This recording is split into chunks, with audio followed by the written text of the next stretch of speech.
നിന്റെ മരുമകൻ്റെ വീട്ടിൽ നിന്നെപ്പോലെ സമ്പത്തുണ്ടാകണം, അല്ലെങ്കിൽ സൗകര്യമുണ്ടാകണം, അല്ലെങ്കിൽ നിന്റെ വീടിനകത്ത് ജീവിച്ചതുപോലെ അവിടെ ജീവിക്കാൻ കഴിയണമെന്നില്ല. അവിടെ കഷ്ടപ്പാടുണ്ടാകും, ജോലിയുണ്ടാകും, പല ബുദ്ധിമുട്ടുകളും പ്രയാസങ്ങളും ഉണ്ടാകും. ചിലപ്പോൾ അമ്മായിയമ്മ എന്തെങ്കിലും പറയും. ഇങ്ങനെയുള്ള പല പ്രശ്നങ്ങളും ആ വീട്ടിലുണ്ടാകും. അങ്ങനെയുള്ള വിഷയങ്ങളുണ്ടാകുമ്പോൾ വാപ്പ വാപ്പയാകണം, ഉമ്മയാകണം. മക്കൾക്ക് തിരുത്തി കൊടുക്കാൻ കഴിയണം, അവർക്ക് നന്മകൾ ഉപദേശിച്ചു കൊടുക്കാൻ കഴിയണം. അല്ലാതെ എന്തെങ്കിലും ഒന്ന് വിളിച്ചു പറയുമ്പോൾ ഏതെങ്കിലും ഒരു വണ്ടി വരും, കയറി ഇങ്ങനെ വന്നേക്കാൻ പറയുന്നത്. മകളോട് പറയുക, എന്തെങ്കിലും ഒരു പ്രശ്നമുണ്ട്, വണ്ടി വിളിച്ചോ, കയറിക്കോ, മതി, ജീവിതം തീർന്നു. നിസ്സാര കാര്യങ്ങളുടെ പേരിൽ നിന്ന് കുടുംബജീവിതം തകരുന്ന കാലമാടോ. എത്രയോ മക്കൾ എത്തിയുമായി പോകുന്നു, എത്രയോ കുട്ടികൾ എത്തിയുമായി പോകുന്നു, എത്രയോ പെണ്ണുങ്ങൾ വിധവകളായി പോകുന്നു. എല്ലാം ആവശ്യമില്ലാത്ത വിഷയം, നിസ്സാര കാര്യം. പണ്ട് തലാഖൊക്കെ പറയുമ്പോൾ എന്തെല്ലാം സംഭവങ്ങളാ. ഇന്ന് കുടുംബജീവിതങ്ങൾ തകരുന്നതിന് നിസ്സാര കാര്യങ്ങളാണോ. ഒരു സോപ്പ്, ഈ അടുത്തുണ്ടായൊരു സംഭവം, ഒരു പെൺകുട്ടി കുളിക്കാൻ പോകുമ്പോൾ എല്ലാ ദിവസവും സോപ്പും കൊണ്ട് കുളിക്കാൻ പോകും. കുളി കഴിഞ്ഞിട്ട് ആ കുളിപ്പരയിൽ സോപ്പ് വെക്കൂല, ഇവള് റൂമിൽ കൊണ്ടുവന്ന് വെക്കും. ഇത് സ്ഥിരമായി നടക്കുന്ന പരിപാടിയാണ്. ആ 18 വയസ്സ് 19 വയസ്സുള്ള പെൺകുട്ടി ഒരു ദിവസം കുളിച്ചതിന് ശേഷം സോപ്പുമായിട്ട് തിരിച്ചു വരുമ്പോൾ ഭർത്താവിൻ്റെ സഹോദരി കണ്ടു. ഇതെവിടെ കൊണ്ടുപോകാം, തുടങ്ങി അങ്ങോട്ടും ഇങ്ങോട്ടും. ഇവിടെ ആർക്കും പകർച്ചവ്യാധിയൊന്നുമില്ല, എയ്ഡ്സ് രോഗമുള്ളവരാരുമില്ല. എൻ്റെ പ്രിയപ്പെട്ട സഹോദരങ്ങളെ, ആ ഒരു സോപ്പ് കാരണം ആ കുടുംബജീവിതം തകർന്നടോ, ആ ബന്ധമൊഴിഞ്ഞു. ഇതാണ് കാരണം, നിസ്സാര കാര്യങ്ങൾ. കോഴിക്കോട് രാമനാട്ടുകരയിലുള്ള സഹോദരൻ എൻ്റെ സുഹൃത്താണ്. ഉസ്താദ്, അനിയൻ്റെ കല്യാണമാ, ഉസ്താദ് വരണം, നിക്കാഹിന് വരണം. ഒരുപാട് വിളിച്ചു, എനിക്ക് പോകാൻ കഴിഞ്ഞില്ല. ഒരു മാസത്തിന് ശേഷം ആ സഹോദരനെ വീണ്ടും ഒരിക്കൽ കണ്ടുമുട്ടിയപ്പോൾ നിക്കാഹിന് വരാൻ പറ്റാത്തതിൻ്റെ സങ്കടം കാരണം ഞാൻ പറഞ്ഞു, മോനെ വരാൻ പറ്റിയില്ല, ഒരുപാട് പ്രയാസങ്ങളായിപ്പോയി, എന്തോ ബുദ്ധിമുട്ടായിപ്പോയി. ഇതെല്ലാം പറഞ്ഞിട്ട് ചോദിച്ചു, ജീവിതമൊക്കെ എങ്ങനെയുണ്ട്? ഓളെന്തേടാ? ഓള് പോയി ഉസ്താദേ, കല്യാണം കഴിഞ്ഞൊരു മാസമേ ആയുള്ളൂ, ഓള് പോയി. ചോദിച്ചപ്പോൾ പറഞ്ഞു, ബർത്ത്ഡേക്ക് ഗിഫ്റ്റ് വാങ്ങിച്ചു കൊടുക്കാത്തത് കാരണം ബന്ധമൊഴിഞ്ഞു. അള്ളാഹു കാത്തുരക്ഷിക്കുമാറാകട്ടെ. ഇന്നത്തെ കാരണങ്ങളാണോ ഇതൊക്കെ? ഇന്നത്തെ കുടുംബജീവിതങ്ങൾ തകർന്നു പോകുന്നതിനെക്കുറിച്ച് എങ്ങനെ ഈ യത്തീമായ മക്കളുടെയൊക്കെ വാപ്പ മരിച്ചു പോകുന്നത് മാത്രമല്ലല്ലോ, എത്രയോ എന്തുകൊണ്ടാണ് ഇങ്ങനെ യത്തീമിങ്ങൾ കൂടുന്നത്? നിസ്സാര കാര്യങ്ങൾ. വാശി എന്ന് പറയുന്നത് ഭാര്യയ്ക്കും ഭർത്താവിനും ഇല്ലാത്ത വാശിയ, ഭർത്താവിൻ്റെ ഉമ്മയ്ക്ക് അല്ലെങ്കിൽ ഭാര്യയുടെ ഉമ്മയ്ക്ക്. ഭർത്താവിൻ്റെ ഉമ്മയ്ക്കും സഹോദരിക്കുമാണ് വാശി. ഭാര്യയും ഭർത്താവിനും ഒരുമിച്ച് ജീവിക്കാൻ ആഗ്രഹമുണ്ടെങ്കിലും ഇങ്ങനെയുള്ളവർ സമ്മതിക്കൂല. അതിലേറ്റവും വലിയ ഒരു തെളിവ് എൻ്റെ അനുഭവം തന്നെ. ഞാൻ പള്ളിയിൽ ജോലി ചെയ്യുന്ന പള്ളിയിൽ മസ്ലഹത്തിൻ്റെ എല്ലാ ചർച്ചകളും പരാജയപ്പെട്ടു. അങ്ങനെയുള്ള പരിപാടിക്ക് പോകാത്ത ആളാണ് ഞാൻ. ഒരു ഗതികേട് കൊണ്ടൊരു വെള്ളിയാഴ്ച ദിവസം അഡ്വക്കേറ്റ് ഉൾപ്പെടെ 40 പേര് വന്നു, 2 കുടുംബത്തിൽ നിന്ന്. കമ്മിറ്റി ഓഫീസിനകത്ത് എല്ലാ അഡ്വക്കേറ്റ് വരെയുണ്ട്. വലിയ വിഷയങ്ങൾ, ചർച്ചകൾ നടക്കാം. ഞാനിങ്ങനെ മിണ്ടാതിരുന്നു. അപ്പോൾ എന്നോട് ചോദിച്ചു, എന്തേ ഖത്തീബൊന്നും മിണ്ടാത്തെ? ഞാൻ പറഞ്ഞു, എനിക്ക് നിങ്ങളോട് ആരോടും ഒന്നും സംസാരിക്കാനില്ല. ഈ പയ്യനോടും പെണ്ണിനോടും ആണിനോടും ഒന്ന് സംസാരിക്കണം. ഈ ഭാര്യയും ഭർത്താവിനോട് സംസാരിച്ചാൽ മതി, അല്ലാതെ ഇരിക്കുന്ന നാട്ടുകാരോട് മുഴുവൻ ഞാനെന്തിനാണ് സംസാരിക്കുന്നത്? അപ്പോൾ പെണ്ണിൻ്റെ വാപ്പ പറഞ്ഞു, പറ്റൂല, എല്ലാ ചർച്ചകളും കഴിഞ്ഞതാ, ഇനി സംസാരിക്കാൻ പറ്റൂല. അപ്പോൾ പയ്യൻ്റെ മാമ അങ്ങോട്ട് ചോദിച്ചു, ഉസ്താദ് സംസാരിച്ചാൽ കുഴപ്പമെന്താന്ന്? അങ്ങനെ എനിക്ക് വേണ്ടി ഒരു വഴക്കായി. അവസാനം ഒരു 10 മിനിറ്റ് അനുവദിച്ചു. ഞാൻ 2 പേരെയും വിളിച്ചു മദ്രസയുടെ മുകളിൽ കയറി 2 പേരോടും ഇരിക്കാൻ പറഞ്ഞു. ഞാൻ ചോദിച്ചു, എന്താ പ്രശ്നം? സുബ്ഹാനല്ലാഹ്, ചോദിച്ചത് മാത്രമേ എനിക്ക് ഓർമ്മയുള്ളൂ. അവരോട് 2 പേരോട് ഞാൻ ചോദിച്ചു, എന്താണ് പ്രശ്നം? ബദറും മുഹദും ഹന്തക്കും അവിടെ നടന്നടോ. മുമ്പിലിരിക്കുന്നത് ഒരു ഉസ്താദാണെന്നുള്ള പരിഗണന പോലും എനിക്കവർ നൽകിയില്ല.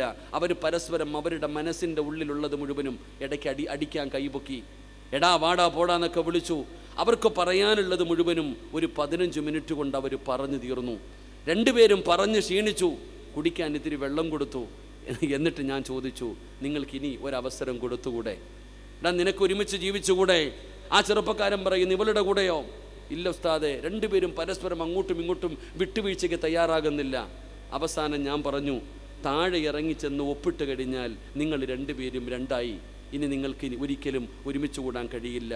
അതുകൊണ്ട് പിരിയുന്നതിന് മുമ്പ് ഇത്രയും നാളും ഒരുമിച്ച് ജീവിച്ചതല്ലേ, 2 പേരും കൂടെ ഒന്ന് കെട്ടിപ്പിടിച്ച് പൊരുത്തം ചോദിച്ചിട്ട് സന്തോഷത്തോടെ പിരിയ് എന്ന് പറഞ്ഞിട്ട് വാതിലടച്ച് പുറത്തിറങ്ങി. 5 മിനിറ്റ് കഴിഞ്ഞു, വാതിൽ തുറക്കുന്നില്ല. 5 മിനിറ്റ് കഴിഞ്ഞ് വാതിൽ തുറക്കുന്നില്ല. എനിക്ക് ബേജാറായി. പടച്ചവനെ എന്താണെന്നറിയില്ല. താഴെ 40ഓളം പേര് 2 കുടുംബത്തിൽ നിന്ന് ബദർ യുദ്ധത്തിന് തയ്യാറായി നിൽക്കുക. ഞാൻ വാതിൽ തുറന്ന് അകത്തേക്ക് കയറുമ്പോൾ 2 പേരും കെട്ടിപ്പിടിച്ച് നിന്ന് കരയുന്നുണ്ട്. ഉസ്താദെ, ഞങ്ങളെ പിരിപ്പിക്കരുത്, ഞങ്ങൾക്ക് ജീവിക്കണം. ഞാൻ അന്ന് അവർക്ക് കൊടുത്ത ഒരു ഉപദേശം അത് തെറ്റാണോ ശരിയാണോ എന്ന് എനിക്കറിയില്ല. ഞാൻ അവരോട് പറഞ്ഞു, ഈ പുറകിൽ കാണുന്ന വഴിയിലൂടെ ഇറങ്ങി ഏതെങ്കിലും ലോഡ്ജിൽ പോയി റൂമെടുത്ത് താമസിക്ക്, വീട്ടിൽ പോകരുത്. അള്ളാഹു ഈമാൻ നൽകുമാറാകട്ടെ.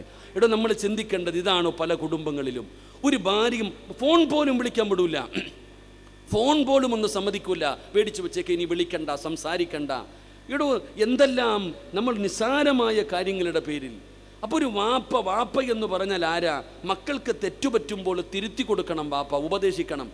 ഫാത്തിമ എന്ന് പറയുന്ന പൊന്നാര മകളുടെ കൈ പൊട്ടിയിട്ട് വീട്ടിൽ വന്ന് സങ്കടം പറഞ്ഞിട്ട് പോയ മകളുടെ കൈ പിടിച്ചിട്ട് നബിതങ്ങൾ ചോദിച്ച ചോദ്യം എന്തെന്നറിയോ? ഫാത്തിമ, ഭർത്താവിന് ഭക്ഷണം വെച്ച് കൊടുത്ത അള്ളാഹ് നിനക്ക് തരുന്ന പ്രതിഫലം എന്താണെന്നറിയോ? ഇതാ വാപ്പ. വീട്ടിൽ കിടന്ന് ജോലി ചെയ്തിട്ട് കൈപൊട്ടിയിട്ട് സങ്കടം പറഞ്ഞ മകളോട് നബിതങ്ങൾ ചോദിക്കുക, ഭർത്താവിന് ഭക്ഷണം വെച്ച് കൊടുക്കുന്ന ഒരു ഭാര്യയ്ക്ക് അള്ളാഹ് കൊടുക്കുന്ന പ്രതിഫലം നിനക്കറിയോ ഫാത്തിമ? പഠിക്കണം പെങ്ങളെ, നീ ഇടയ്ക്കിടയ്ക്ക് അതൊക്കെ ഒന്ന് പഠിക്കണം. നീ എപ്പോഴും കഷ്ടപ്പാടിൻ്റെയും ദുരിതത്തിൻ്റെ കഥ പറയുമല്ലോ. നിനക്ക് എന്തിൻ്റെ കുറവ്? അള്ളാഹു നിനക്ക് തരുന്ന പ്രതിഫലത്തെക്കുറിച്ച് നിനക്കറിയോ? നീ ചോറ് വെച്ച പ്രതിഫലം, നീ തുണി കഴുകിയ പ്രതിഫലം, നീ വീട് തൂത്ത പ്രതിഫലം, നീ ഒരു വസ്ത്രമൊന്ന് കുടഞ്ഞ പ്രതിഫലം, നീ പ്രസവിച്ച പ്രതിഫലം, ഗർഭിണിയായ പ്രതിഫലം, പാല് കൊടുത്ത പ്രതിഫലം, ഭർത്താവിൻ്റെ തലയിൽ ഇത്തിരി എണ്ണ തേച്ച് കൊടുത്താൽ പോലും നിനക്ക് പ്രതിഫലം. എന്താ പഠിക്കാത്തത്? ഇത്രയും പ്രതിഫലം ഇത് പറഞ്ഞു കൊടുക്കണം നമ്മൾ.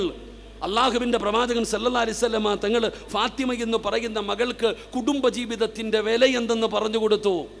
അള്ളാഹുവിൻ്റെ റസൂല് സങ്കടപ്പെട്ടുകൊണ്ടിരിക്കുന്ന ഫാത്തിമ എന്ന മകളോട് ചോദിച്ചു, നീ ഒരു അടിമയെ ചോദിച്ച് വീട്ടിൽ വന്നല്ലോ, നീ ഒരു അടിമയെ ചോദിച്ച് വീട്ടിൽ വന്നല്ലോ. അള്ളാഹുവിൻ്റെ പ്രവാചകൻ സല്ലല്ലാഹു അലൈഹി വസല്ലമ തങ്ങൾ നബി തങ്ങൾ അവിടുന്ന് ഫാത്തിമയോട് ചോദിക്കുന്നു, ഫാത്തിമ,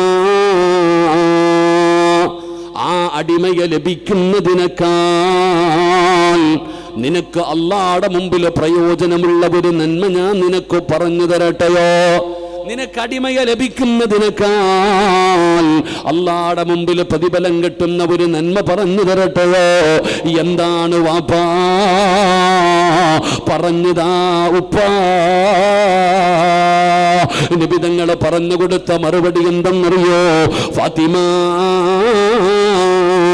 കിടന്നുറങ്ങുന്നതിന് മുമ്പ് സുബ്ഹാനല്ലാഹ്, അൽഹംദുലില്ലാഹ്, അല്ലാഹു അക്ബർ നബി തങ്ങൾ പറയുകയാണ്, ഫാത്തിമ, ഇത് ചെറിയ ഒരു നന്മയല്ല ഫാത്തിമ, ഇത് ചെറിയ ഒരു കാര്യമല്ലടോ. അല്ലാഹുവിന്റെ റസൂല് പറയുകയാണ്, കിടന്നുറങ്ങുന്നതിന് മുമ്പ് 33 പ്രാവശ്യം സുബ്ഹാനല്ലാഹ്, 33 പ്രാവശ്യം അൽഹംദുലില്ലാഹ്, 34 പ്രാവശ്യം അല്ലാഹു അക്ബർ ഈ ദിക്ർ പറയണേ ഫാത്തിമ.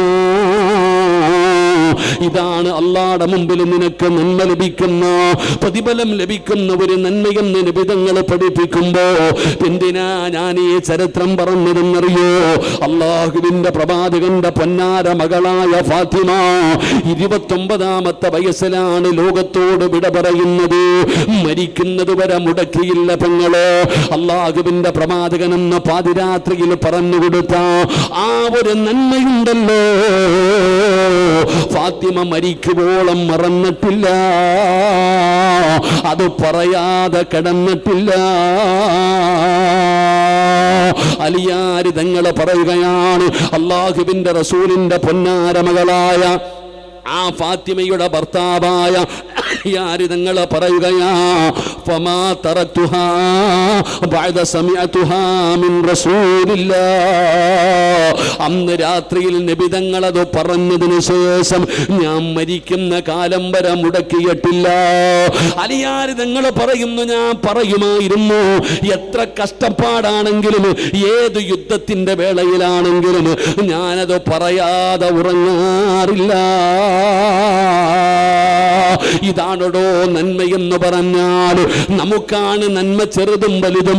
നിങ്ങളിപ്പോ ചിന്തിക്കും, പടച്ചവന് സിറാജേ, ഇത് പറയാനാണോ ഇത്രയും സമയമെടുത്തത്?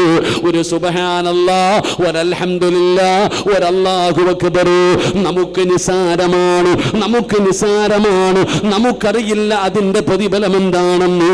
അള്ളാഹുവിന്റെ പ്രവാചകന്റെ മുമ്പിൽ പാവപ്പെട്ട സ്വഹാബത്ത് കടന്നു നിന്നു. അസ്ഹാബു സുഫില സ്വഹാബത്ത് അള്ളാന്റെ റസൂലിനോട് പറഞ്ഞു, യാ റസൂലല്ലാഹ്, അള്ളാന്റെ നബിയേ, പ്രതിഫലം മുഴുവനും സമ്പന്നന്മാര് കൊണ്ടുപോവുകയാണ്. അവര് ഹജ്ജിന് പോകുന്നു, അവർ ഉംറയ്ക്ക് പോകുന്നു, അവര് സദക്ക കൊടുക്കുന്നു, അവര് സക്കാത്ത് കൊടുക്കുന്നു, അവർ അല്ലാഹുവിന്റെ ദീനിന് വേണ്ടി വാരിക്കോരി കൊടുക്കുന്നു. ഞങ്ങളുടെ കയ്യിലില്ല നബിയേ, ഹജ്ജ് ചെയ്യാ പൈസയില്ല, ഉംറയ്ക്ക് പോകാ പൈസയില്ല, സക്കാത്ത് കൊടുക്കാ പൈസയില്ല, സദക്ക കൊടുക്കാ പൈസയില്ല, ഞങ്ങള് പാവപ്പെട്ടവരാണ് നബിയേ. പ്രതിഫലം മുഴുവനും പണക്കാര് കൊണ്ടുപോവുകയാ. അസ്ഹാബുൽ സുഫില് അബൂ ഹുറൈറ തങ്ങൾ ഉൾപ്പെടെ പാവപ്പെട്ട സ്വഹാബത്ത് അല്ലാഹുവിന്റെ പ്രവാചകനോട് സങ്കടം പറഞ്ഞപ്പോ നബി തങ്ങൾ ചോദിക്കുന്നു, സ്വഹാബ,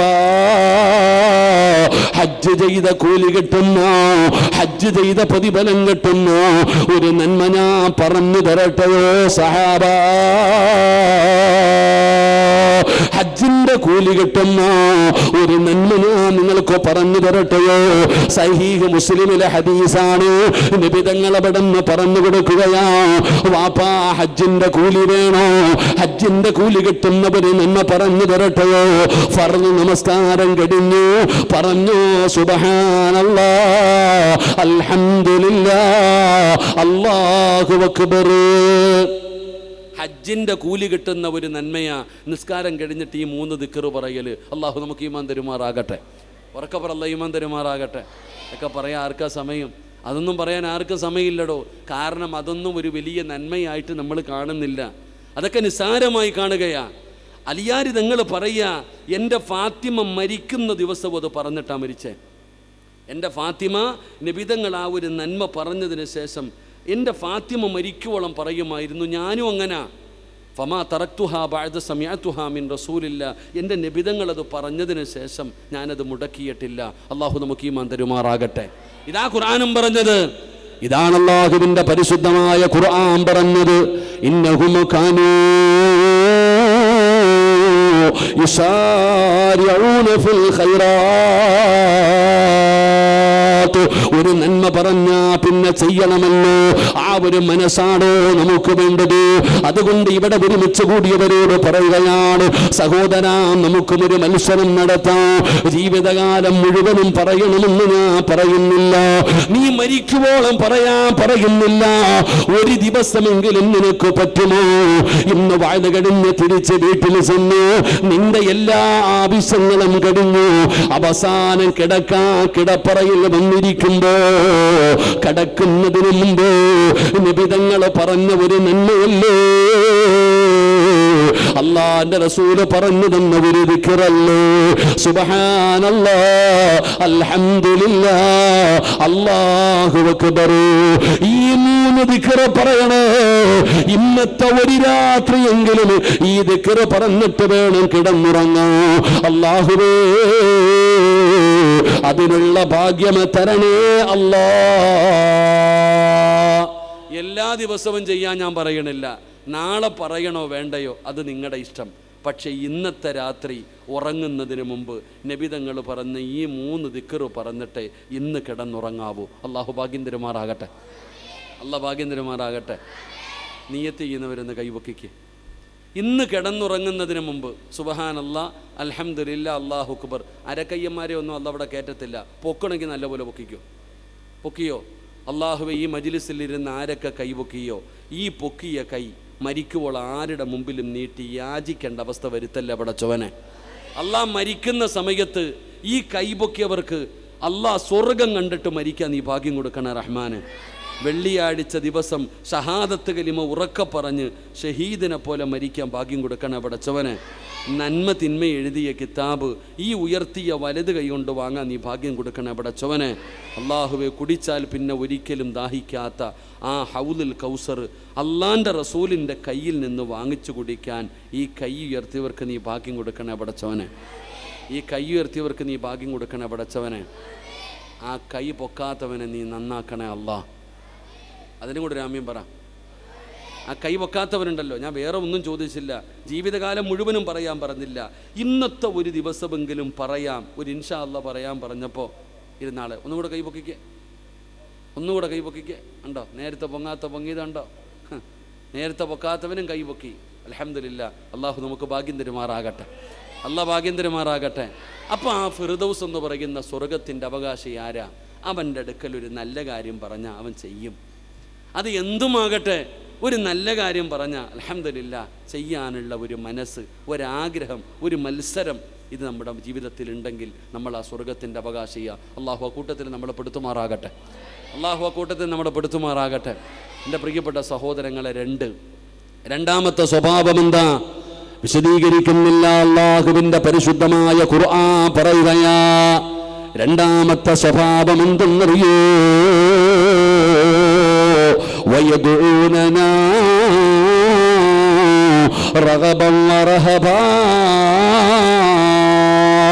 അള്ളാഹുവിന്റെ വിശുദ്ധമായ ഖുർആൻ പറയുകയാ, ഈ പറയുന്ന സ്വഭാവം ആർക്കാവുള്ളത്?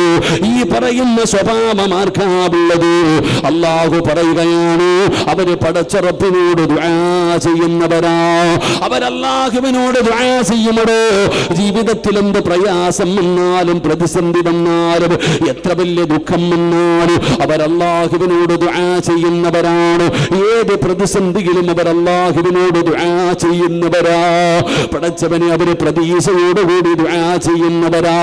സഹോദരാ, ഇത് പറയുമ്പോ അല്ലാഹുവേ, ഇവിടെ ഇരിക്കുന്ന എല്ലാവരും പറയും, ഉസ്താദേ ഞാനും ദുആ ചെയ്യാറുണ്ട്, ഇരിക്കുന്ന ഞാനും നിങ്ങളും ദുആ ചെയ്യാറുണ്ട്. പക്ഷേ എടോ, നമുക്ക് തന്നെ അറിയാം നമ്മൾ ദുആ ചെയ്തിട്ട് കാര്യമില്ലെന്ന്. നമ്മുടെ ദുആ വേറെയാണ്, നമ്മുടെ ദുആ വേറെയാണ്. ആ ദുആയെ കുറിച്ചല്ല ഞാൻ പറയുന്നത്. അല്ലാഹു പറയുകയാ, എങ്ങനെയാണ് ദുആ ചെയ്യേണ്ടതെന്നറിയോ? എങ്ങനെ ദുആ ചെയ്യുന്നവരെ കുറിച്ചാണ് അല്ലാഹു പറഞ്ഞതെന്നറിയോ? വയദൂനനാ റഗബൻ വറഹബാ. അവരല്ലാഹുവിലെ പ്രതീക്ഷയോടുകൂടി ദുആ ചെയ്യുന്നവരാ. ജീവിതത്തിൽ എന്ത് പ്രശ്നം വന്നാലും എന്തെല്ലാം പ്രയാസം വന്നാലും അവർ പടച്ച റബ്ബിനോട് ദുആ ചെയ്യും. അള്ളാഹു നമുക്ക് ഈമാൻ തരുമാറാകട്ടെ. നമ്മളും ചെയ്യാറില്ലേ? നമ്മളെല്ലാവരും ദുആ ചെയ്യും. പക്ഷെ ദുആ ചെയ്യണം നിനക്ക് തന്നെ അറിയാം, ഇത് ചോദിച്ചിട്ട് കാര്യമൊന്നുമില്ല. ഇപ്പോൾ ഉദാഹരണം പറഞ്ഞാൽ, നമ്മൾ നിസ്കരിച്ചിട്ട് ദുആ ചെയ്യാറുണ്ട്. പള്ളിയിലെ ഉസ്താദ് നമസ്കാരം കഴിഞ്ഞിട്ട് ദുആ ചെയ്യും. ആമീൻ പറയുന്ന ശബ്ദം വല്ലതും കേൾക്കാറുണ്ടോ പള്ളിയിൽ? ഇവിടെ ആമീൻ പറയുന്ന ശബ്ദം, എടാ സദ്യ ഉണ്ണായിരിക്കണ പോലെ ചമ്മണം കുട്ടി ഇങ്ങനെ ഇരിക്കുക, ഒരു ഇല ഇട്ടിട്ട് വിളമ്പിയ തിന്നാൻ പറ്റുന്ന രീതിയിൽ. ഇവിടെ ഒന്ന് കൈയെങ്കിലും ഒന്ന് ഉയർത്തിപ്പിടിക്കോ? നമ്മളെ മടിയന്മാരെങ്ങനെ ഇട്ടുകൊണ്ട് മടിയിൽ ഇങ്ങനെ ഇട്ടുകൊണ്ട് കിടക്കും, വേണമെങ്കിൽ തന്നാൽ മതി അല്ലാ. ഇവിടെ ഉസ്താദിന് തന്നെ തോന്നും, ആർക്കു വേണ്ടിയാ അല്ലാ ഞാനിത് ചെയ്യണേന്ന്. സങ്കടം തോന്നാറുണ്ട് പള്ളിയിലെ ഖത്തീബിന്. അദ്ദേഹത്തിന് തന്നെ സങ്കടമാകും. കാരണം ആമീൻ പറയുന്ന ശബ്ദമില്ലടോ. അങ്ങനൊന്നുമില്ല. മനുഷ്യൻ്റെ വായിക്കകത്ത് നാവുണ്ടോയെന്നറിയാം. പൊതുയോഗമൊക്കെ വരണം, അപ്പം അറിയാം വാപ്പായ്ക്ക് നാവുണ്ടോയെന്ന്. എൻ്റെ പ്രിയപ്പെട്ട സഹോദരങ്ങളെ, ദുആ ചെയ്യുമ്പോൾ ഉസ്താദിന് തന്നെ തോന്നുക. ഉദാഹരണം പറഞ്ഞ എൻ്റെ ഒരവസ്ഥ ഞാൻ പറയാം. ഉസ്താദൊക്കെ ഇരിക്കുന്നു, പറയാൻ തന്നെ മടിയാണ്. ഞാനൊരു മരിച്ച വീട്ടിൽ ദുആ ചെയ്യാൻ എന്നെ കൊണ്ടുപോയി. പഠിച്ചിറങ്ങിയപ്പോൾ ഒരു മരണ വീട്ടിൽ എന്നെ ദുആ ചെയ്യാൻ കൊണ്ടുപോയി. ഞാനും എൻ്റെ ചങ്ങാതി ഉസ്താദും കൂടെ, ഞങ്ങൾ രണ്ടുപേരും കൂടെ ദുആ ചെയ്യാൻ പോയി. ഉസ്താദെ, ഒരു യാസീൻ ഓതി ദുആ ചെയ്യണം. ഞങ്ങൾ രണ്ടുപേരും കൂടെ റൂമിനകത്ത് കയറിയിട്ട് യാസീൻ ഓതി യാസീനൊക്കെ ഓതി കഴിഞ്ഞു. ദുആ ചെയ്യാൻ സമയമായപ്പോൾ എൻ്റെ കൂടെയുള്ള ഉസ്താദ് പറഞ്ഞു, കാക്കാ ദുആ ചെയ്യാൻ പോകുന്നു, വരാൻ. ഇല്ല ഉസ്താദ്, ചെയ്തോ. രണ്ടാമതും വിളിച്ചു, ഉസ്താദ് ദുആ ചെയ്യാൻ പോണു കാക്കാ, ദുആ ചെയ്തോ ഉസ്താദ്. 3 പ്രാവശ്യം വിളിച്ചിട്ടും ഒരൊറ്റ മനുഷ്യൻ പോലും ആ റൂമിനകത്ത് ആമീൻ പറയാൻ വരുന്നില്ല. യാസീൻ ഓതിയിട്ട് ഞാൻ ആ ചങ്ങാതിയുടെ മുഖത്ത് നോക്കി ഇങ്ങനെ ഇരിക്കുക. എന്ത് ചെയ്യാനാ? ഒരു യാസീൻ ഓതി എന്ത് ചെയ്യാനാ? പടച്ചവനെ കളയാൻ പറ്റുമോ? ഞാൻ അവിടെ ഇരുന്നുകൊണ്ട് പറഞ്ഞു, പടച്ചവനെ, ഈ യാസീനിൻ്റെ പ്രതിഫലം എൻ്റെ വാപ്പാടെ കബറിൽ കൊടുത്തേക്കണേ അല്ലാന്ന്. ഞാൻ ഉള്ള കാര്യം പറഞ്ഞിട്ടോ. കാരണം വീട്ടുകാർക്കാർക്കും വേണ്ട, അവർ ചോറ് വിളമ്പുന്ന തിരക്കില്ല. ഇതുപോലെയാണ് പള്ളിയിലെ ഖത്തീബിൻ്റെ അവസ്ഥ. ആ മനുഷ്യൻ ദുആ ചെയ്യുമ്പോൾ ആരാ? റബ്ബേ, സൗണ്ടൊന്നും കേൾക്കത്തില്ല. ഇതവസ്ഥ. ഇനി ആമീൻ പറഞ്ഞാലുള്ള അവസ്ഥ. ഒരു ദിവസം ഉസ്താദ് ദുആ ചെയ്യുമ്പോൾ ആമീൻ, ഖത്തീബ് ആരാ അല്ലാ ഇത് റബ്ബേ? ഉണക്കാലത്ത് മഴ പെയ്ത പോലെ ആമീൻ കേൾക്കണ പഠിച്ചവൻ ആരാ അല്ലാ? നോക്കുമ്പോൾ ഒരു ചങ്ങാതി 2 കൈ ഇങ്ങനെ പിടിച്ചിട്ട് ആമീൻ. ഉസ്താദ് ദുആ അങ്ങ് നീട്ടി, സ്വർഗം കൊടുക്കണേ അല്ലാ, മരണം ഇങ്ങോട്ട് ഉസ്താദ് ദുആ ചെയ്തു, ആമീൻ പറയുന്നുണ്ട്. അപ്പോൾ ഈ ആമീനിൻ്റെ ശബ്ദം കേട്ടപ്പോൾ ഈ തൂണിലൊക്കെ ജാരിയിരിക്കണ വാപ്പ നോക്കുന്ന ആരാ അല്ലാ ഇത് പതിവില്ലാതെ. അപ്പം ഇങ്ങനെ നോക്കുമ്പോൾ ആമീൻ വല്ലാതെ കൂടുന്നുണ്ട്. അപ്പോൾ ഉസ്താദിനൊരു സംശയം, പഠിച്ചവന് വല്ല കിളി പോയതാണോ അറിയില്ലല്ലോ. ഇങ്ങനെ നടക്കാത്ത കാര്യമല്ലേ. അപ്പം ഈ ആമീൻ പറയണ ചങ്ങാതിയെ ഉസ്താദ് നല്ലതുപോലെ ഒന്ന് നോക്കിയപ്പോഴെന്താ 2 കൈയും ഉയർത്തിപ്പിടിച്ചിട്ടുണ്ട്. അവൻ്റെ പോക്കറ്റിൽ തെളിഞ്ഞു കാണാം, നാളെയാണ് ശനിയാഴ്ച ബമ്പർ, ഓണ ബമ്പർ. അള്ളാഹു കാത്തിരക്ഷിക്കുമാറാകട്ടെ.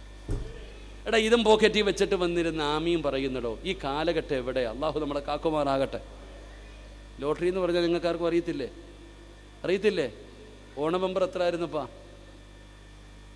എല്ലാം മലക്കുകൾ, മനുഷ്യന്മാരാരുമില്ല. ഓണ ബമ്പർ എത്ര എന്ന് ആർക്കും അറിയത്തില്ല. എടുത്തിട്ട് റബ്ബെ അടിക്കണമെന്ന് പറഞ്ഞ് നേർച്ച ചെയ്ത് അടക്കുക. അള്ളാഹു കാത്തിരക്ഷിക്കുമാറാകട്ടെ. എടോ, മനുഷ്യന്മാരുടെ അവസ്ഥയാടോ ഞാൻ പറഞ്ഞത്. ഇതും വെച്ചുകൊണ്ട് പള്ളി വരുന്ന കാലഘട്ടമാണ് ഞാൻ പറഞ്ഞത്. അപ്പം ഞാൻ പറഞ്ഞു വന്നത് ദുആ എന്ന് പറഞ്ഞാൽ എന്താ, എങ്ങനെ ദുആ ചെയ്യണം അല്ലാഹ് തന്നെ പറയുന്നുണ്ട് തെളിവ് സഹിതം. എങ്ങനെ ദുആ ചെയ്യുന്ന ആ സ്വർഗത്തിൽ പോകുന്ന ആ ഫിർദൗസിൻ്റെ അവകാശിയായ അടിമയുടെ ദുആ ഖുർആൻ തന്നെ ഉദാഹരണം പറയുക. ആരുടെ ദുആയാ? എൻ്റെ പ്രിയപ്പെട്ട സഹോദരങ്ങളെ, അല്ലാഹുവിൻ്റെ പരിശുദ്ധമായ ഖുർആൻ അതാ അവിടെ നിന്നൊരു ചെറുപ്പക്കാരൻ്റെ ദുആ പറഞ്ഞു തരികയാണ്. ആ ഫിർദൗസ് എന്ന് പറയുന്ന സ്വർഗത്തിൻ്റെ അവകാശിയുടെ ദുആ പറയുകയാ. ഏതാ ദുആ എന്നറിയോ? നിങ്ങളുടെ കടല് കാണാൻ പോകുന്നവരാണല്ലോ, പടച്ചവനെ ബീച്ചിൽ പോകുന്നവരാണല്ലോ. എന്തിനാ കടക്കൽ ഉസ്താദ് എന്നെ കടലിൻ്റെ ചാരത്താ ജോലി ചെയ്യുന്നത്? ആ കടലിൻ്റെ ചാരത്ത് ചെല്ലുമ്പോ തിരമാലയുടെ പരിസരത്ത് പോകാൻ പോലും നമുക്ക് പേടിയാണ്. പടച്ചവനെ അകപ്പെട്ടു പോയാ മരിച്ചു പോകുമല്ലോ. നമുക്ക് തിര വരുമ്പോ വല്ലാത്ത പേടിയാണ്. എന്നാ കടലിൽ പോയിട്ടുണ്ടോ? ഉൾക്കടലിൽ നിങ്ങൾ ആരെങ്കിലും പോയിട്ടുണ്ടോ? പോകണം സഹോദരാ, കൈകാല് വിറയ്ക്കുമടോ. ഞാനും പോയവനാ മീൻ പിടിക്കാൻ. പടച്ചവനെ വലിയ ആഗ്രഹത്തോടെ ബോട്ടിനകത്ത് കയറി കടലിൽ ചെന്നു. കൈകാല് വിറയ്ക്കാൻ തുടങ്ങി. കാരണം മുകളിൽ ആകാശമാണ്, 4 ഭാഗത്തും വെള്ളമാ. എങ്ങനെ കരയിൽ പോകുമെന്നറിയില്ല. വല്ലാത്ത ഒരു പേടിയായി. ആ ബോട്ടോടിക്കുന്ന പ്രായം ചെന്ന ഉപ്പയോട് ഞാൻ ചോദിച്ചു, ഉപ്പ ഇവിടെ എത്ര ആഴമുണ്ട്? ഉസ്താദേ, തെങ്ങിൻ്റെ കാലും നീളമുള്ള തെങ്ങിനെക്കാലും ആഴമുണ്ട്. പടച്ചവനെ, അവിടെ എങ്ങാനും ഒരു മനുഷ്യന് വീണാ രക്ഷപ്പെടുമോ വാപ്പാ? ഒരിക്കലും രക്ഷപ്പെടില്ല.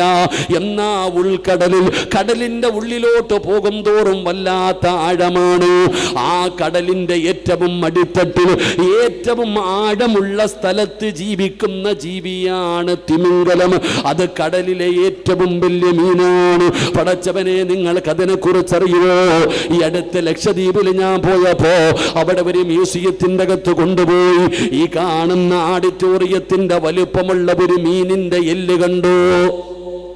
പറഞ്ഞു, ഉസ്താദ് ഇതൊക്കെ ചെറുതാ ഉസ്താദ്. അല്ലാഹുവേ, മീനിന്റെ വലുപ്പം എത്രയാണ്?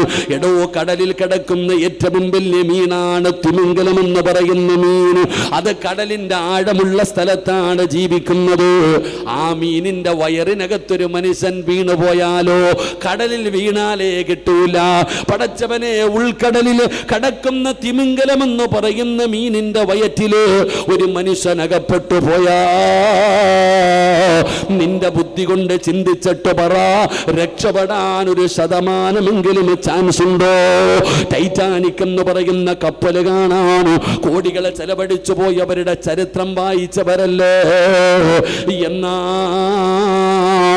ആ കടലിന്റെ ഏറ്റവും ആഴമുള്ള സ്ഥലത്ത് കിടക്കുന്ന തിമിംഗലം എന്ന് പറയുന്ന മീനിന്റെ വയറ്റില് മഹാനായ യൂനുസ് നബി അലൈഹിസ്സലാം, അല്ലാഹുവിന്റെ പ്രവാചകനായ യൂനുസ് നബി അലൈഹിസ്സലാം ആ കടലിന്റെ അടിത്തട്ടിൽ കിടക്കുന്ന മീനിന്റെ വയറിനകത്ത് പെട്ടുപോയടോ.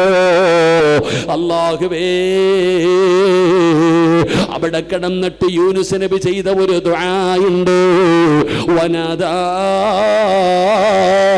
ഫിൽ ളുമാത് അല്ലാ ഇലാഹ ഇല്ലാ അൻത സുബ്ഹാനക ഇന്നി കുന്തു മിനൽ ളാലിമീൻ.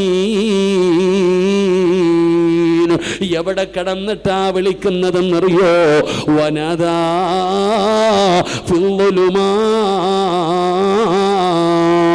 കടലിനടിത്തട്ടിലേക്ക് പോകും തോറും വല്ലാത്ത ഇരുളാ സഹോദരാ, വല്ലാത്ത ഇരുളാട്, ഒന്നും കാണാൻ പറ്റാത്ത ഇരുളാട്.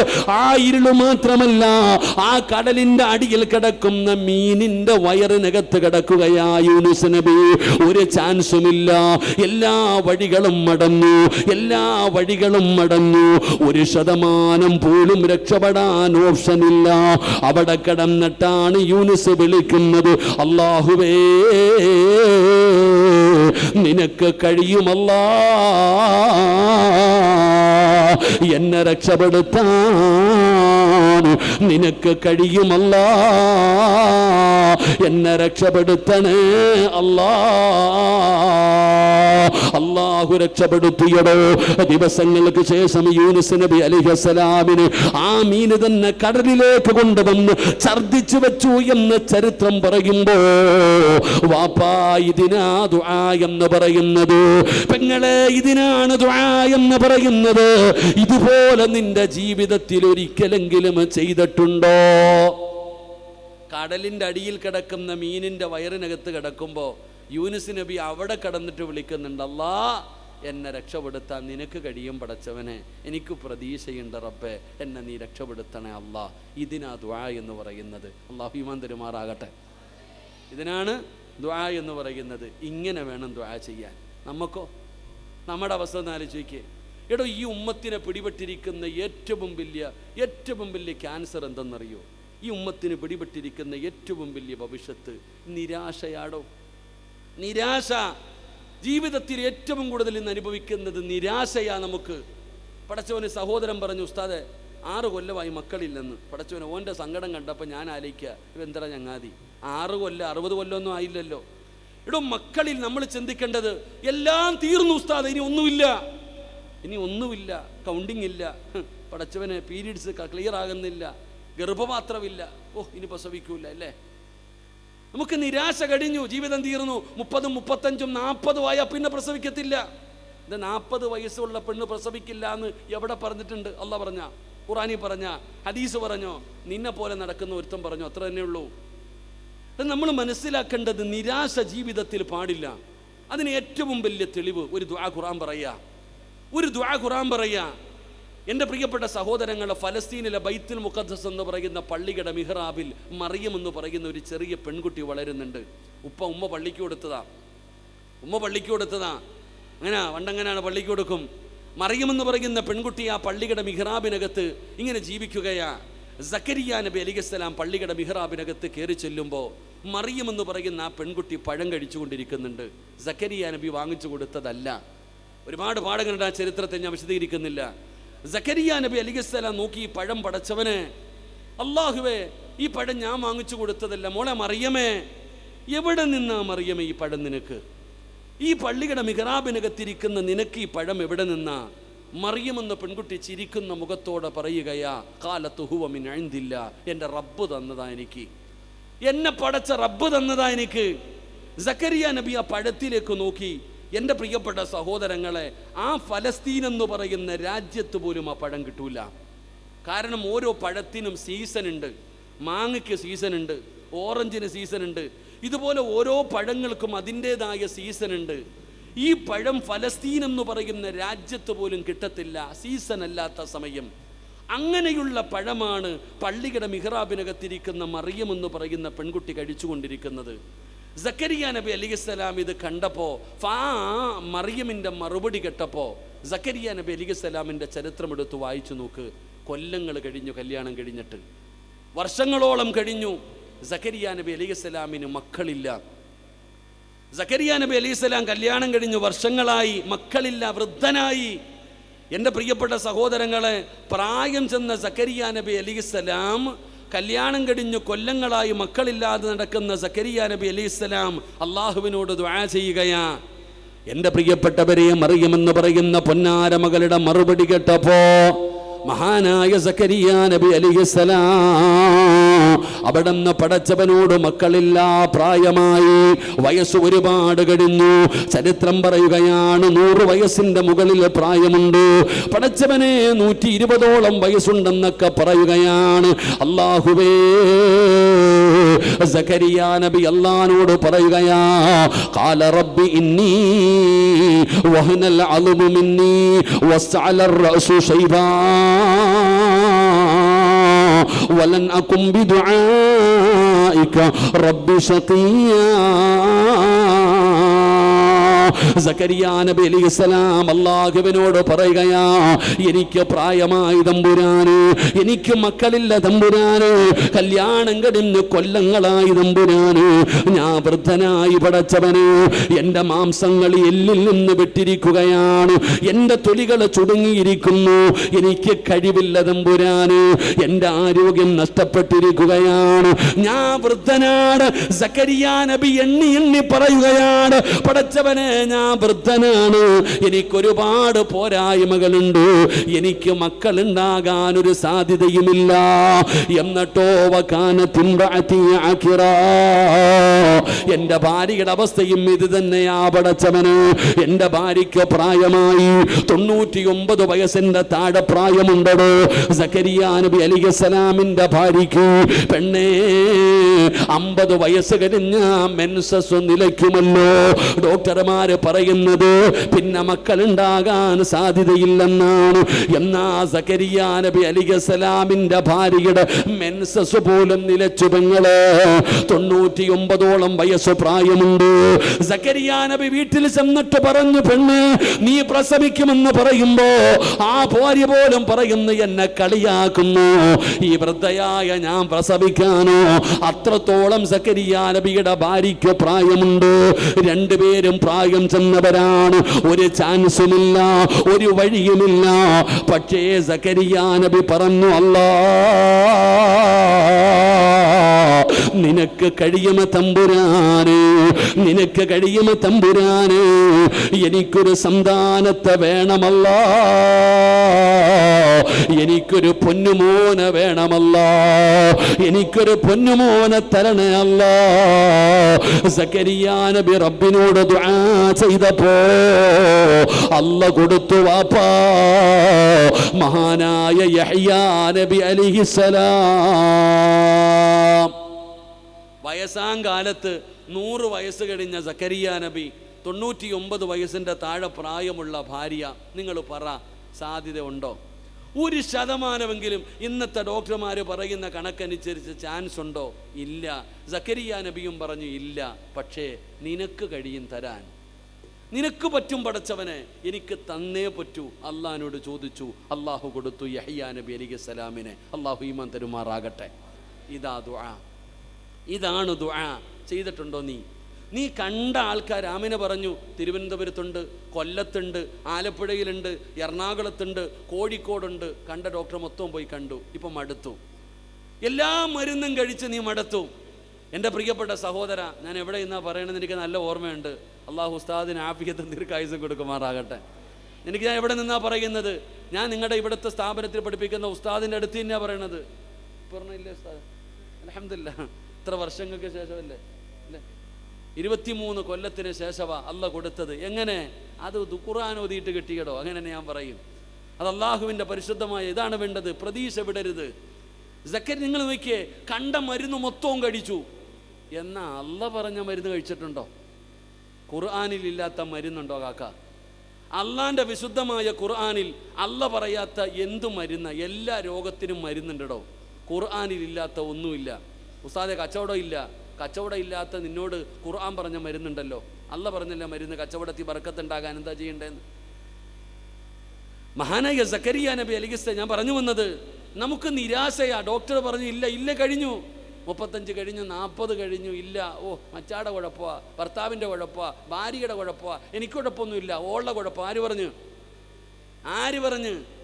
എൻ്റെ പ്രിയപ്പെട്ട സഹോദരങ്ങളെ, സഹോദരിമാരെ, അള്ളാഹുവിൻ്റെ ഖുർആൻ പറഞ്ഞ മരുന്ന് കഴിക്കണം. മക്കളില്ലാത്തവർ ജീവിതത്തിൽ പ്രയാസങ്ങൾ ഉണ്ടാകുമ്പോൾ, രോഗങ്ങളും ബുദ്ധിമുട്ടുകളും ഉണ്ടാകുമ്പോൾ ഖുർആൻ എടുത്തു വെച്ചിട്ട് ചോദിക്കണം. അറിവുള്ളവരോട് പോയി ചോദിക്കണം, ഖുർആനിൽ വല്ല മരുന്നുണ്ടോയെന്ന്.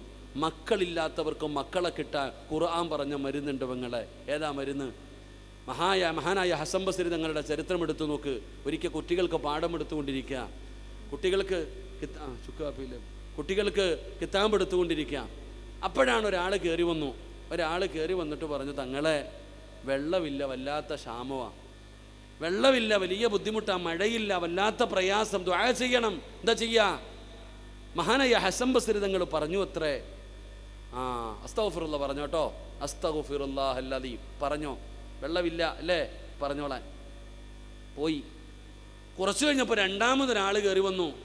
തങ്ങളെ കച്ചവടമൊക്കെ ആകെ പ്രശ്നത്തിലാണ്, വല്ലാത്ത പ്രയാസത്തിലാണ്, ദുആ ചെയ്യണം. എന്താ ചെയ്യാ? കച്ചവടമൊക്കെ ബുദ്ധിമുട്ടായില്ലേ, അസ്തഗ്ഫിറുല്ലാഹൽ അദീം പറഞ്ഞോ, പൊക്കോളാൻ പറഞ്ഞു. മൂന്നാമതൊരാൾ കയറി വന്നു. തങ്ങളെ കല്യാണം കഴിഞ്ഞിട്ട് കുറേ കാലമായി, മക്കളില്ല, ഇല്ലാത്ത ബുദ്ധിമുട്ട്, ഭാര്യ ഭയങ്കര സങ്കടത്തിലാണ്, തങ്ങളെ മക്കളില്ല അല്ലേ, അസ്തഗ്ഫിറുല്ലാ പറഞ്ഞു. അപ്പം ഇത് കേൾക്കണ ശിഷ്യന്മാരുടെ കിളി പോയിട്ടുണ്ടാകും. എടാ ഉസ്താദ് എല്ലാത്തിനും ഒരു മരുന്നാ പറഞ്ഞ്, മക്കളില്ലെന്ന് പറഞ്ഞവരോടും, കച്ചവടത്തിൽ അഭിവൃദ്ധി വേണമെന്ന് പറഞ്ഞവരോടും, വെള്ളമില്ല മഴ വേണമെന്ന് പറഞ്ഞവരോടും എല്ലാവരോടും പറഞ്ഞു അസ്തഗ്ഫിറുല്ലാ. അപ്പം ശിഷ്യന്മാർ തന്നെ ചോദിച്ചു, ഇതെന്തേ ഉസ്താദെ എല്ലാത്തിനും ഒരു മരുന്ന്, എല്ലാത്തിനും ഒരു മരുന്നെന്താ? അപ്പോഴാണ് മഹാനവറുകൾ അവിടെ നിന്ന് പറയുകയാ, ഞാൻ പറഞ്ഞതല്ല മക്കളെ, അല്ലാഹു പറഞ്ഞതാണ്, ഫഖുൽതുസ്തഗ്ഫിറൂ റബ്ബക്കും ഇന്നഹു കാന ഗഫാറാ യുർസിലിസ് സമാഅ അലൈക്കും മിദ്റാറാ വയുംദിദുകും ബിഅംവാലിൻ വബനീൻ വയജ്അൽ ലക്കും ജന്നാത്തിൻ വയജ്അൽ ലക്കും അൻഹാറാ. അല്ല പറഞ്ഞ മരുന്നാണ്, അല്ല പറഞ്ഞ മരുന്നാണ്. സഹോദരാ, വെള്ളമില്ലേ, കിണറ്റിലെ വെള്ളമില്ലാതെ ബുദ്ധിമുട്ടുന്നവര് പറഞ്ഞോ അസ്തഗ്ഫിറുല്ലാഹൽ അദീം. കടയിൽ കച്ചവടമില്ല, അയൽവാസിയുടെ കടയ്ക്കകത്ത് ആള് കയറുന്നത് കാണുമ്പോ അവിടെ ഇരുന്ന് അസൂയപ്പെടല്ലേ, പറഞ്ഞു അസ്തഗ്ഫിറുല്ലാഹൽ അദീം. അല്ലാഹു തരും സഹോദരാ. മക്കളില്ലേ പെങ്ങള്, മക്കളില്ലേ പെങ്ങള്, അല്ലയല്ലേ പറഞ്ഞത് അസ്തഗ്ഫിറുല്ലാ പറയാ. പറഞ്ഞു പെണ്ണ്, അല്ലാഹു നിനക്ക് മക്കളെ തരും പെങ്ങളെ. അതുകൊണ്ട് ഞാൻ പറയുകയാണ്, പ്രതീക്ഷ കൈവിടണ്ട. അല്ലയാണ് നമ്മുടെ കൂടെയുള്ളത്, അല്ലാഹുവാണ് നമ്മുടെ കൂടെ ഏറ്റവും അടുത്തുള്ളത്. ചോദിച്ചാ തരുന്നവനാണല്ലോ. ദുആയിക്കൊരു മടിയും വേണ്ട, ദുആയിക്കൊരു മടിയും വേണ്ട. എന്തിനാ എപ്പോഴും ദുആ മജ്ലിസും ദുആയും എന്തിനാ ഉസ്താദ്? ചെയ്തോ ദുആയോ. ദുആ ചെയ്താൽ അല്ലാഹു തരുന്ന പ്രതിഫലം എന്തെന്നറിയോ? നഷ്ടമില്ലാത്ത കച്ചവടമാ, നഷ്ടമില്ലാത്ത കച്ചവടമാണ് ദുആ. പോ സഹോദരാ, എടോ എൻ്റെ മുമ്പിൽ ആരെങ്കിലും ഒന്ന് കൈനീട്ടിയാ ഞാൻ നിങ്ങളെ വെറുതെ മടക്കിയേക്കാം. പക്ഷേ ആരെങ്കിലും അല്ലാഹുവിൻ്റെ മുമ്പിൽ കൈയുയർത്തിയ അല്ലാഹു വെറും കൈയോടെ മടക്കൂല. അവൻ എത്ര മോശക്കാരനാകട്ടെ, അല്ലാഹു വെറും കൈയോടെ മടക്കൂല. അല്ലാഹു മാന്യനാണ്. മൂന്നാലൊന്ന് അല്ലാഹു നിനക്ക് തരുമെന്ന് ആദരവായ പ്രവാചകൻ നബി മുഹമ്മദ് മുസ്തഫ സല്ലല്ലാഹു അലൈഹി വസല്ലമ തങ്ങൾ പറയുകയാണ്, ഒരാൾ ലോകത്തിന്റെ അധിപനായ അല്ലാഹുവിന്റെ മുമ്പിൽ കൈയുയർത്തിയാൽ ആ കൈ വെറുതെ അല്ലാഹു മടക്കൂല. എന്തെങ്കിലും ഒന്ന് തരും സഹോദരാ. ഒന്നുകിൽ നീ ചോദിച്ചത് അല്ലാ എനിക്ക് സമാധാനമുള്ള ഒരു ജീവിതം വേണം പടച്ചവന്. ചോദിച്ചാൽ അല്ലാഹു നിനക്കത് തരുമടോ. അല്ലെങ്കിൽ നബി തങ്ങൾ പറയുകയാ, ചോദിച്ചത് അല്ലാഹു തരൂല, അത് പരലോകത്തേക്ക് അല്ലാഹു മാറ്റിവെക്കുകയാണ്. നാളെ മീസാൻ എന്ന് പറയുന്ന ത്രാസിലേക്ക് മാറ്റിവെക്കുകയാണ്. ഇന്ന് നീ സങ്കടപ്പെട്ടു, നാളെ അല്ലാഹു നിനക്ക് സന്തോഷം തരും സഹോദരാ. ദുഃഖിക്കണ്ട, വിഷമിക്കണ്ട. പടച്ചവനെ, ഇനി അല്ലാഹു ദുനിയാവിൽ നീ ചോദിച്ചത് തന്നില്ല, ആഖിറത്തിലേക്ക് അല്ലാഹു മാറ്റിവെച്ചില്ല. എന്നാ മൂന്നാമത്തെ പ്രതിഫലം എന്തെന്നറിയോ? നിനക്ക് വരാനിരിക്കുന്ന ഒരു ശർറ് അല്ലാഹു തട്ടിമാറ്റുമെന്ന് നബി മുഹമ്മദ് മുസ്തഫ സല്ലല്ലാഹു. ഒന്നുകിൽ നീ ചോദിച്ചത് തന്നെ അല്ലാഹു തരും, ഇല്ലെങ്കിൽ അല്ലാഹു അത് പരലോകത്തേക്ക് മാറ്റിവെക്കും. നീ ഇത്തിരി വിഷമം കിട്ടിയില്ലല്ലോ, വേണ്ട, നാളെ മീസാൻ എന്ന് പറയുന്ന ത്രാസിൽ നന്മ കൊണ്ടുവന്ന് ഇങ്ങനെ ഇടും. ഇത് ഏതാ അല്ലാ? നീ ദുനിയാവി വെച്ചൊരു ദുആ ചെയ്തില്ലേ, അന്ന് തന്നില്ല, അത് ഇന്ന് തരികയാണ്. അപ്പം മനുഷ്യൻ പറയൂ അത്രേ, ദുനിയാവി വെച്ച് ചെയ്ത ഒരു ദുആയും സ്വീകരിക്കാതിരുന്നാൽ മതിയായിരുന്നു, കാരണം ഇവിടെ കിട്ടുമല്ലോ.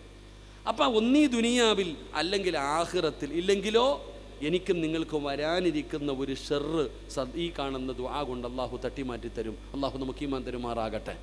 അള്ളാഹു നമുക്ക് ഈമാൻ തരുമാറാകട്ടെ. അതുകൊണ്ട് എൻ്റെ പ്രിയപ്പെട്ട സഹോദരങ്ങളെ, മുഅ്മിനീങ്ങളെ, ദുആയിലൊരു മടിയും കാണിക്കരുത്. ദുആ ചെയ്യണം എപ്പോഴും അള്ളാഹിനോട്, ഇഖ്ലാസ് ഉണ്ടാകണം, ആത്മാർത്ഥമായി ദുആ ചെയ്യണം. ചുമ്മാ കിടന്നിട്ട് വിളിച്ചു പോയിട്ട് കാര്യമൊന്നുമില്ല. അതിന് ഒരുപാട് മണിക്കൂർ നിലവിളിച്ച് ദുആ ചെയ്യണമെന്നൊന്നുമില്ല. പറയുന്നത് ഒരു വാക്കാണെങ്കിലും അത് അള്ളാഹുവിൽ വിശ്വാസത്തോടു കൂടി പറയണം. ഏതുപോലെ ഒരിക്കൽ ഉമർ ഇബ്നുൽ ഖത്താബ് റളിയല്ലാഹു തആല അൻഹുവിൻ്റെ കാലഘട്ടത്തിൽ ഉമർ തങ്ങൾ രാത്രിയിൽ ഇങ്ങനെ നടന്നു വരുമ്പോൾ ഒരു ചങ്ങാതി ഉമർ തങ്ങളുടെ എതിരെ നടന്നു വരുന്നുണ്ട്. യാദർശികമായി രണ്ടുപേരും കണ്ടുമുട്ടി, രണ്ടുപേരും മുഖാമുഖം കണ്ടു. ഇനിയിപ്പോൾ ഒരു വഴിയില്ല. അപ്പോൾ ഉമർ തങ്ങളുടെ എതിരെ വരുന്നവൻ്റെ കയ്യിൽ 2 കുപ്പി കള്ളിരിക്കുന്നുണ്ട്. കള്ളും പിടിച്ചോണ്ടാ വരുന്നത്. ഇപ്പുറത്ത് വരുന്ന ചങ്ങാതി എന്ന് പറഞ്ഞാൽ റഹ്മാനായ അല്ലാഹ്, വെട്ടുണ്ട് തുണ്ടൻ രണ്ടിൻ്റെ ആളാ. ഖലീഫ ഉമറാണ് വരുന്നത്. ഒരു രക്ഷയില്ല, ഉമർ എങ്ങാണം പിടിച്ച തീർന്നു. ഈ മനുഷ്യൻ്റെ ഏറ്റവും വലിയ സങ്കടം എന്തെന്നറിയോ? ഉമർ നിങ്ങൾ വിചാരിച്ചിരിക്കണത് ഈ ചങ്ങാതി നല്ല ചങ്ങാതിയാന്നാ, നല്ലവനാണെന്ന്. കാരണം അങ്ങ് കോലം കൊണ്ടെങ്ങനെ ഈ മനുഷ്യന് വല്ലാത്ത സങ്കടമായി. രണ്ടുപേരും മുഖാമുഖം ഇങ്ങനെ നടന്നു വരികയാണ്. ഈ മനുഷ്യൻ കണ്ണടച്ചു പിടിച്ചു. ചരിത്രം പറയുന്നു, ഇദ്ദേഹം കണ്ണടച്ചു പിടിച്ചു. എന്നിട്ട് ആ നടന്നു വരുന്ന വഴിയിൽ അള്ളാഹിനോട് പറഞ്ഞു, പടച്ചോനെ, ഞാൻ ചെയ്യുന്നത് തെറ്റാ അല്ലാ, ഞാൻ സമ്മതിച്ചു. ഞാൻ ചെയ്തത് തെറ്റാ, ഞാൻ സമ്മതിച്ചു. പടച്ച റബ്ബേ, ഇനി ഒരു കാലത്തും ഞാൻ ചെയ്യൂല.